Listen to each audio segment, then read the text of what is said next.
So today's video I am going to discuss about how to go about writing a review paper. Now the difference between a review paper and a research paper is that while a research paper presents a lot of results and certain conclusions and the derivations, formulation and so on, a review paper basically simply reviews the literature in the field.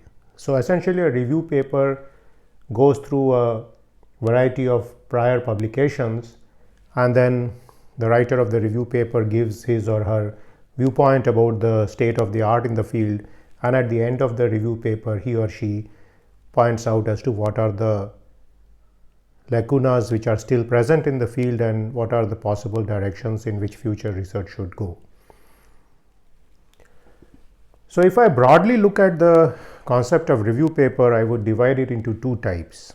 So I would say that there is a typical survey paper and then there is a critical literature review. So if I look at a survey paper, there are papers which essentially survey the field, which discuss a variety of papers and point out some general trends in this research and then conclude the paper. So these are papers which simply collate the work of various researchers and present them in a coherent manner in a form of a review paper. Now the problem with this approach is that this is very similar to the literature reviews which you see in thesis or in PhD dissertations and so on. And there is not much extra value you get by writing out a review paper in this form and then publishing it in a journal, though it is possible to publish such papers given that there are numerous journals nowadays and some of them may be willing to publish such a work. Now what I would consider a more useful review work is when you do a critical review of the field. And a critical review would mean that you would critique the literature. Sometimes you may give a trenchant criticism of various works, and then you point out various gaps in the field, and then you can tell people that these are the gaps which should be filled. So typically this kind of critical review is better done by a senior researcher because it takes a number of years of work in a given field to be able to critique the field and to take a big picture view of the subject. So nevertheless, we will continue with our concept of how to write a review paper. And so what I will go through is the basic outline of a typical review paper, and then I will give some philosophical points as to whether you should try to write a review paper or not, and if you write a review paper, what are the various caveats to keep in mind when you are writing a review paper. So let's start with the title. So typically in a review paper, your title should have the word a survey or a review somewhere. So for example, to give it a concrete form, we could have a review of recent research on smart structures. So that could be the title of a typical review paper. Now, if you want to have a more focused review, it could be something like a review of recent work on smart structures using piezoceramic materials. So that would be a more focused review where you are looking at a particular subfield of the problem. So now these focused reviews are typically good places where you could write a survey paper type of situation. And the advantage of that is in a focused review, there may not be much new literature in that area, and so you can do a survey without necessarily having to critique the problem very much. So for example, while a paper such as a review of the field of smart structure could be left to a senior scholar, if somebody wants to write a review paper on the fatigue behavior of smart structures actuated by piezoceramics, then maybe a young scholar can take up the task because he or she may be more familiar with this particular terrain. So let us then go to the next stage, introduction of this paper. So here you start at a high level. So you discuss, for example, the concept of smart structures. You discuss some of the first few papers in the field, and maybe if there are some review papers which have been published before, you discuss some of these review papers. Then you point out what is specifically your aim in this review paper, and then you give an outline about how you plan to review this work. So at this point, when you end the introduction, there are two possible paths you can take. One is a chronological review. So this is basically based on the timeline of the field. Okay. So for example, you could start with the work which was done in the 1990s and before, then in the next decade, so 2000s, then 2010s, then 2020s, and so on. So in a chronological review, you give the historical growth of the field. So you start with the papers which were first published by some of the seminal researchers in the field, and then you come to the current status of the field, and then you can essentially point out further directions of future work. Now, a second form of classification which you can do is also known as a functional review. So in a functional review, let us again take the problem of smart structures. You may split smart structures into various materials. So you can go with the piezo ceramic, you can go with magnetostrictive, you can go with shape memory materials, and so on. So each of these basically becomes a subsection now, and then you can discuss each of these particular classifications of smart materials and all the papers which have been published in these classifications. So whether you take the chronological path or you take the functional path depends on your particular choice and your particular frame of mind, but each has its pros and cons, and you can see which is more suitable for you. But what I would suggest is that at each of these paths, at the end of each particular concept which you describe, you should have a paragraph which essentially critiques the literature on that field. So if you are taking a functional review on smart structure, then once you have finished the piezo ceramics part, you should have a paragraph critiquing all the work which has gone on in this piezo ceramic part. Next one, if you are doing the shape memory alloy part, you critique this particular piece of work, and so on. If you are doing a chronological review, then you start with the 1990s. So you go through the literature during this period and you critique this at the end of that particular section. In the next section, you start with the next decade, you critique that particular set of papers, and so on. So again, that is a good way to make sure that you don't wait till the very end of the paper to critique all the work, and you keep giving your criticism as you go through the particular paper.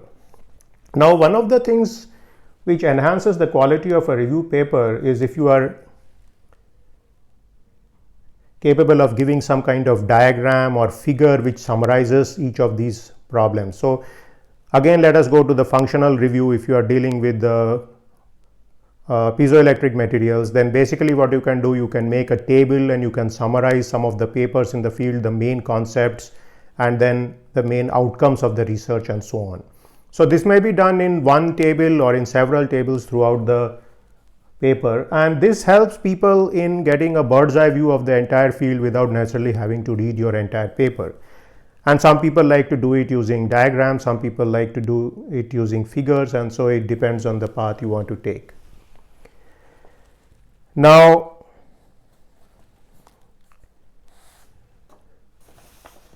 one more thing to keep in mind is whenever you are critiquing each of these works, what you should do is, if you go to a particular paper and you read it thoroughly, and then you need to ask yourself some basic questions as to what has this person done, how has he done this work, and what did he find. So this is a classical way to look at a literature review. Now the fourth part which you need to do is you need to add one or two critical sentences criticizing this person's work, and this is something you are typically not used to doing in regular writing. And this is where your contribution comes in, because if somebody wants to know what has happened in the particular paper, he can go to the paper being studied and he can find all the material there. So that paper is not going to criticize the work which has been done in it. So that is your particular task when you are doing a review.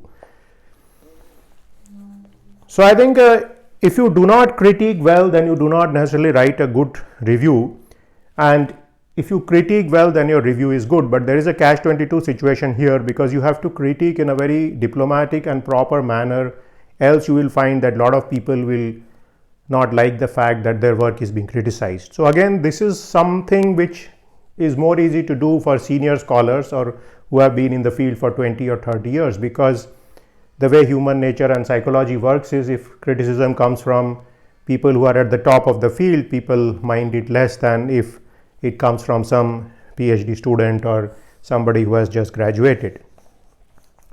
Now, once you have done this particular path, whether you have taken the functional path or the chronological path, the next thing is to come to a section which you can call closure or closing remarks or even conclusion.